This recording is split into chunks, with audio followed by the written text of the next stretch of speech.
காலை வணக்கம் மாணவர்களே.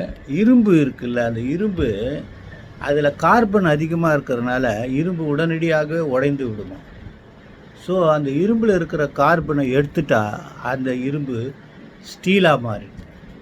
ஸோ அந்த ஸ்டீல் மிகவும் உறுதி கொண்டதாக இருக்குது. அதை வச்சு தான் நம்ம இந்த உலகத்தையே நிறைய பெரிய அளவில் முன்னேற்றிக்கிட்டு இருக்கிறோம். பெரிய பெரிய கட்டடங்கள் கட்டுறோம், காரு, இந்த நட்டு போல்ட்டு இதெல்லாம் ஸ்டீலில் தான் செய்கிறோம்.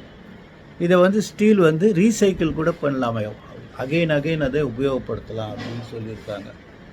ஸ்டெயின்லெஸ் ஸ்டீல்ன்றது என்னென்னா, அந்த இரும்போடு சேர்ந்து நிக்கலும் குரோமியம் சேர்த்துட்டா அந்த அது என்ன ஆகாது, அந்த துருப்பிடிக்காதும்.